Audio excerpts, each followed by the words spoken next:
The Hitchhiker's Guide to the Galaxy by Douglas Adams. Secondary phase.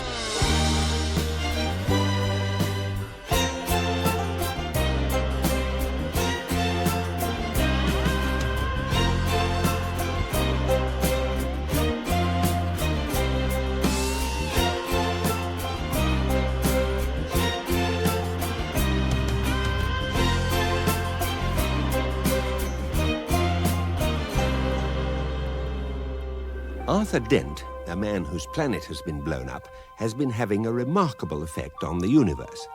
And the most remarkable thing about this is that the only remarkable thing about him as a person is that he is remarkably unremarkable, in all respects other than that of having had his planet blown up.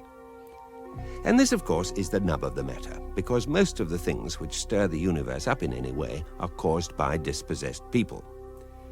There are two ways of accounting for this.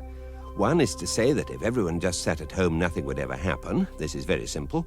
The other is to say, as Ulan Kalufid has at great length in his book, Everything You Always Wanted to Know About Guilt But Were Too Ashamed to Ask, that every being in the universe is tied to his birthplace by tiny invisible force tendrils composed of little quantum packets of guilt. If you travel far from your birthplace, these tendrils get stretched and distorted. This compares with an ancient Arcturan proverb, however fast the body travels, the soul travels at the speed of an Arcturan megacamel. This would mean, in these days of hyperspace and improbability drive, that most people's souls are wandering unprotected in deep space, in a state of some confusion, and this would account for a lot of things. Similarly, if your birthplace is actually destroyed, or in Arthur Dent's case demolished, ostensibly to make way for a new hyperspace bypass, then these tendrils are severed and flap about at random. There are no people to be fed or whales to be saved. There is no washing up to be done.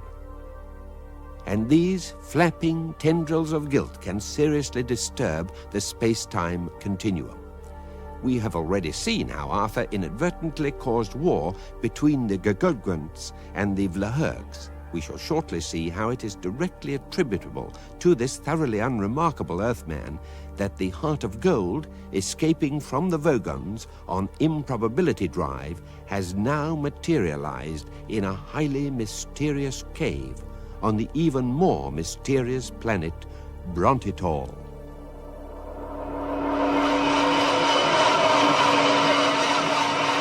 Improbability factor of 1 to 1. Normality is restored. We seem to be in some kind of cave, guys. Do you like caves? There's something very strange about this one. Caves are cool. Let's get out there and relate to it. This one's very cool. And you know, that gives me pause for thought. Because the planet Brontitol, which is where I think we are, is meant to have a warm, rich atmosphere. Perhaps we're on a mountain. Nope, no mountains on Brontitol. Well, let's get out and see. I'm hungry for a little action. In a cave? On Brontitol? Yeah, in a cave, wherever. You make your own action. Sling open the hatch, computer. Okay. You go out and have a good time, and I'm sure that everything will be just hunky-dory. Oh, Bring the robot, Arthur. I'm quite capable of bringing myself. We might be able to bury him somewhere. Thin, cold air. No mountains. Check altitude. Hey guys, you may be interested to know that though this cave is not in a mountain, it is 13 miles above ground level. Hello? Oh well, they'll find out. Oh, Whee! Ooh, ooh. Hey, what a cave, man! Hey, we could really... We could really what? We could really, be in this cave. We are in this cave. And what a wild cave to be in! Whee! Hoo-hoo-hoo! What a great cave, hey, Ford? Really amazing walls. Pure white rock. Marble. I've worked out that if I stick my left arm in my right ear, I can electrocute myself. What? Terminally. Is that so? I can do it at a moment's notice. Just say the word. Just cool it. I think I'll go and hide. Why are we here? Now don't you start as well. I mean, in this cave. Why? Doesn't matter. Improbability drive. Strange shape. The mouth is perfectly circular. Can you see anything in the distance? Only sky. Must be on a hill. I'll go and take a look out. Okay. By the way, did you hear the computer calling us just before the hatch closed? Oh, screw the computer. I hope it gets plug rot. Probably not important. I'll be back in a minute. Fine. Hey, Zaphod! How you doing? Oh, freezing, man. Yeah. Every time I breathe out, I need an ice pick to get through it. Yeah. Strange, that. The computer said it was meant to have a warm, rich atmosphere here. Yeah. Did you hear the computer calling after we left? No. Oh, I probably imagined it. No, Arthur thought he heard it as well. Yeah. Well, I must have imagined it then. Strange cave, this, isn't it? Hey, it's really weird. Did you hear a noise just then? A noise? Yeah. A sort of... noise. No. Oh. Arthur? Doesn't seem to be about. Oh, well. I just wondered if he'd heard it. Doesn't sound like he did. No. Hey, this rock. Marble. Marble, yeah. Ice-covered marble. Yeah, it's slippery as, what's the slipperiest thing you can think of? At this moment, this marble. Right. This marble is as slippery as this marble. Oh! Ah! Hey, Zaphod! Zaphod! Zaphod!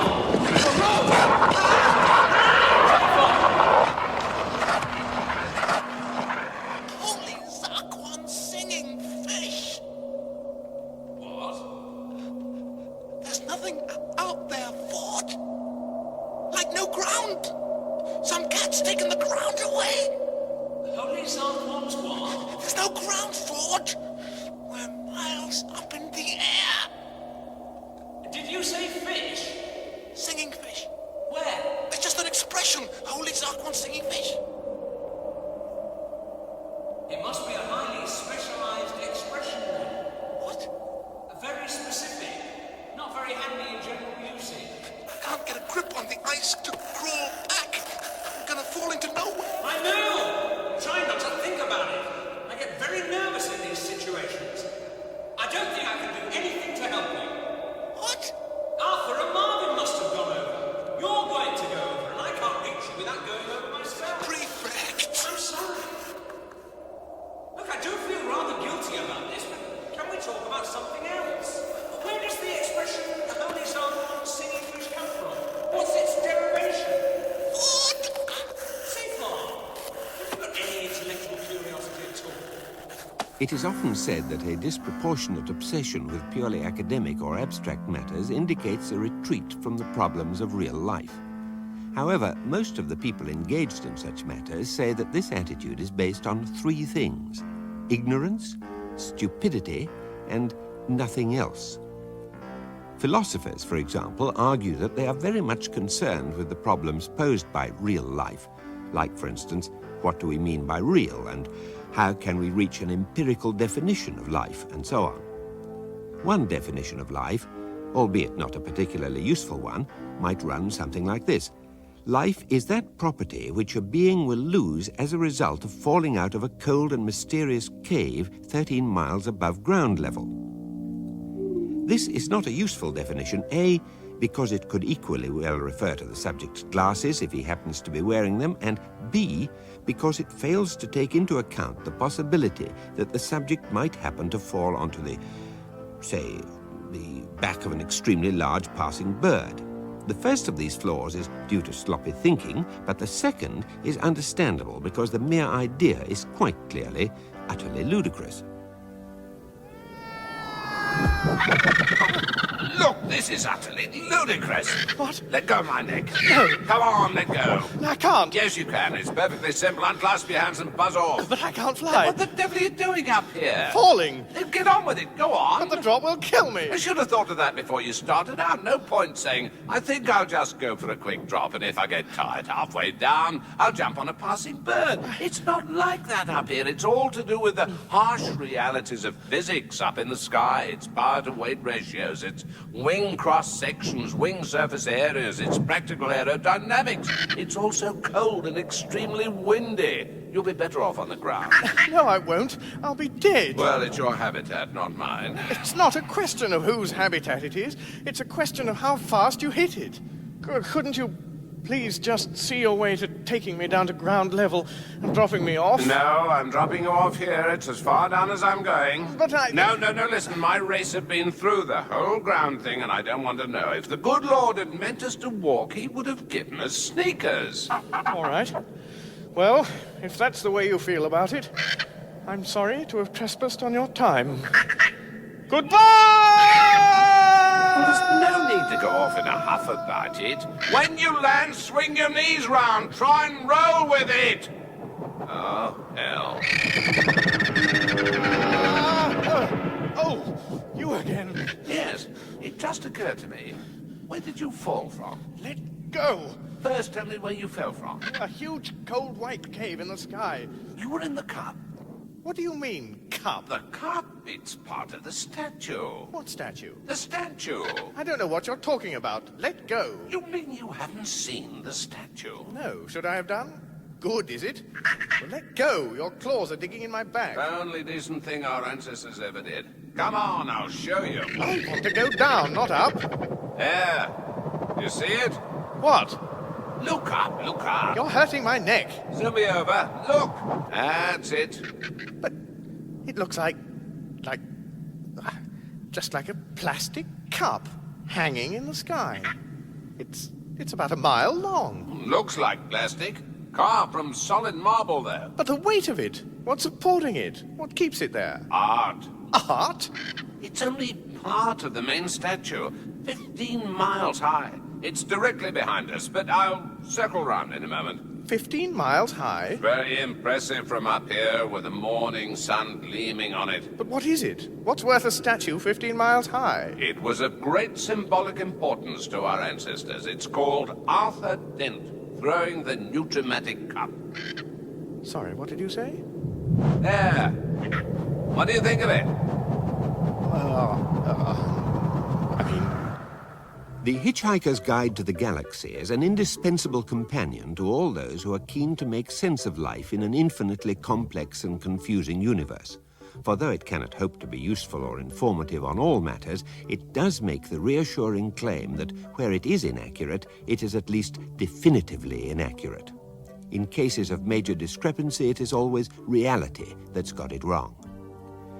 So, for instance, when the guide was sued by the families of those who had died as a result of taking the entry on the planet Tral literally, it said ravenous bug-bladder beasts often make a very good meal for visiting tourists instead of ravenous bug-bladder beasts often make a very good meal of visiting tourists.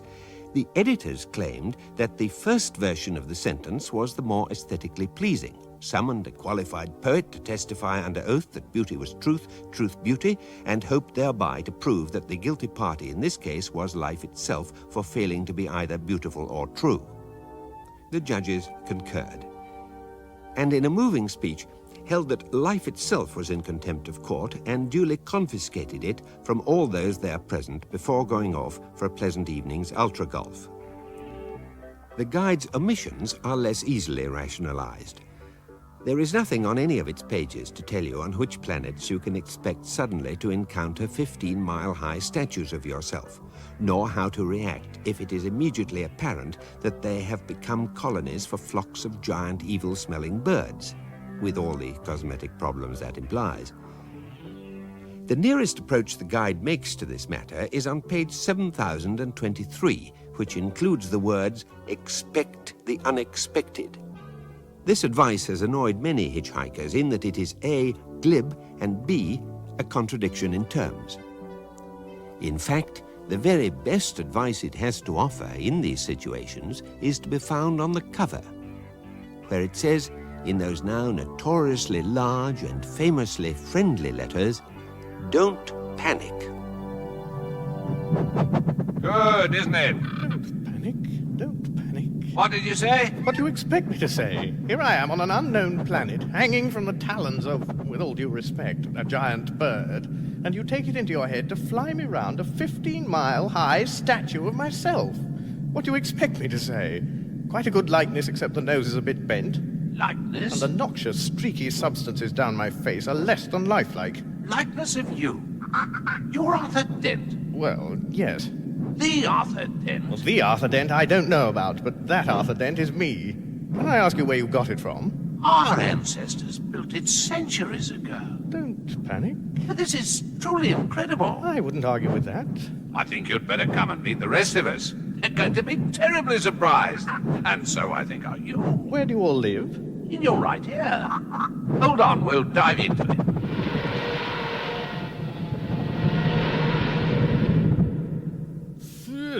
What's the matter? Oh, the smell. What? The smell, it's terrible. I can't hear what you're saying. Why don't you wash my ear out? I said I can't hear what you're saying. Oh, never mind. Hear that noise up ahead? What, all that squawking? The bird people of Brontidor. That's us. Last of an unhappy race. What's wrong? Oh, just don't ask. Once proud people living in a foul-smelling ear. Pathetic, isn't it? Hail, bird brothers! Don't you have names? What's the point? Birds, I bring you a visitor. After all these years, he visits us. This is Arthur Dent. What do I say? Just say hello. Oh, hello? I don't actually understand what's going on. Why are they making that appalling noise? Our leader is coming to talk to you. Leader? You have a leader? Yes. We call him the Wise Old Bird. Ah. And this is him, is it? This is him. I see. Arthur Dent. Arthur Dent. Well. Sorry, should I know you? Know me? Oh, no, probably not. I'm but he they're kind enough to call the Wise Old Bird. Now, where was I? God knows. Well, let me tell you, with frank admiration, Why admiration? What have I done? I fell out of a cup. that through all the generations that have passed since we deserted the surface of this planet, girded up our limbs and shook the dust off from our things, whatchamacallits. Your what? Your face has been... Shook the dust from your has what? been the one solitary candle that has illumined the recesses of our scraggy old bird brains. Why doesn't he want to say what you shook the dust from? All right. Well, can we come back to that point later? Let's have some light, shall we? Bring light. Light. That's it. Yes, that we may gaze on the face of Arthur Dent.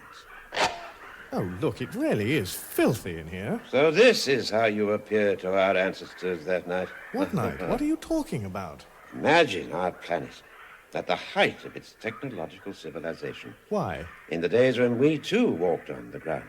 Much as you do even now. Why does everyone want to tell me their life stories? My dear old thing, you have such a sympathetic face. Is that why you've done what you've done all over it? I'm sorry, but on my world I had a nice home and a good job with prospects. And I get angry at the thought that my life suddenly consists of sitting in sewage-filled models of my own ear being patronized by a lot of demented birds. Now keep quiet. I'm sorry, carry on. Such forthrightness, such fearless outspokenness, the qualities you awakened in us, Arthur Dent. When? Now listen, our world suffered two blights. One was the blight of the robots. Tried to take over, did they? Oh, my dear fellow, no. Much worse than that. They told us they liked us. No. Well, it's not their fault, poor things. They've been programmed to. But you can imagine how we felt. Or at least our ancestors. Ghastly. Precisely. And then one night, the sky boiled. Did what? Boiled, dear fellow. In the most improbable way. Ah. And this gigantic vision appeared in the sky. A man with a new traumatic machine. You, Arthur Dent. And you said... Listen, you stupid machine, it tastes filthy. Take this cup back. And you threw the cup at it. An astounding revelation. It was nothing. You were sarcastic to it. You said,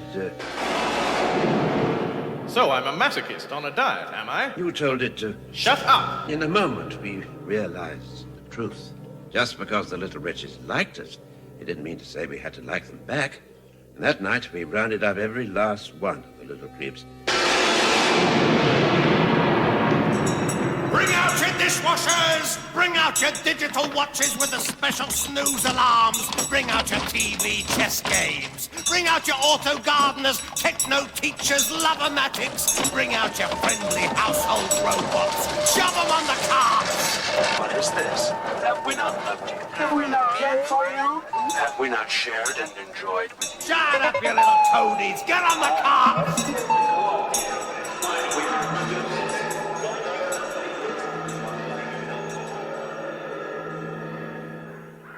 And we set them to work to build a statue as an eternal reminder.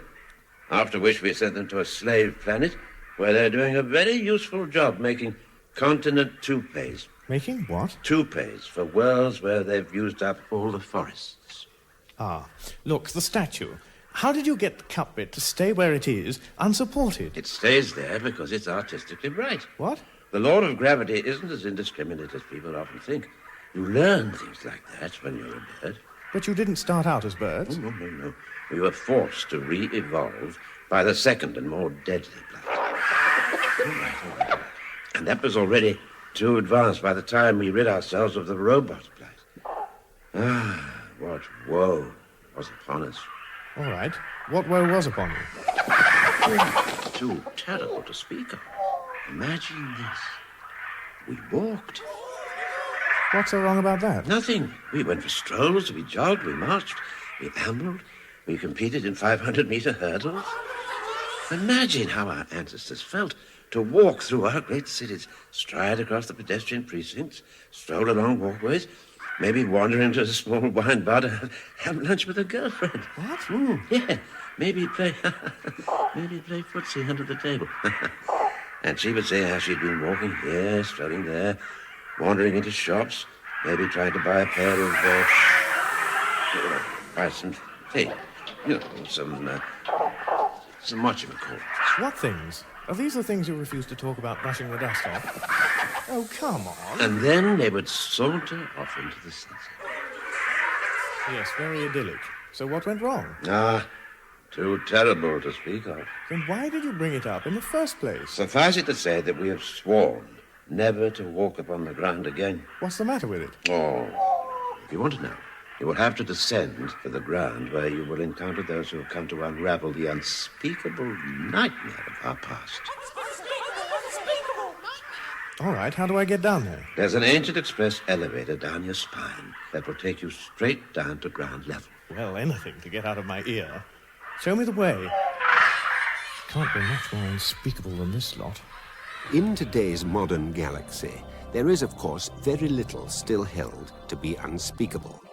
Many words and expressions which only a matter of decades ago were considered so distastefully explicit that, were they merely to be breathed in public, the perpetrator would be shunned, barred from polite society, and in extreme cases shot through the lungs, are now thought to be very healthy and proper, and their use in everyday speech is seen as evidence of a well-adjusted, relaxed, and totally up personality. So, for instance, when in a recent national speech, the financial minister of the Royal World Estate of Qual Vista actually dared to say that due to one thing and another, and the fact that no one had made any food for a while, and that the king seemed to have died, and that most of the population had been on holiday now for over 3 years, the economy had now arrived at what he called one whole juju flop situation. Everyone was so pleased he felt able to come out and say it that they quite failed to notice that their 5,000-year-old civilization had just collapsed overnight. But though even words like juju flop, swat, and turlingdrome are now perfectly acceptable in common usage, there is one word that is still beyond the pale. The concept it embodies is so revolting that the publication or broadcast of the word is utterly forbidden in all parts of the galaxy except one, where they don't know what it means. That word is Belgium, and it is only ever used by loose-tongued people like Zaphod Beeblebrox in situations of dire provocation, such as... And I'll tell you another interesting thing. I don't want to be interested. I don't want to be stimulated or relaxed or have my horizons broadened. I just want to be rescued, Ford. I just want to be sweating while rescued. Well, I'm sorry. I've told you. No way. Oh, Belgium, man! Belgium! All right. I'll get my towel. Your towel? Yeah. I'll hold on to this end. I'll throw you the other end. There. Got it? Got it. Okay, pull. I'm pulling. Go on, pull this. I'm coming. Go on, pull. Go on, a bit more. Go on. That's it. Go on. Hey!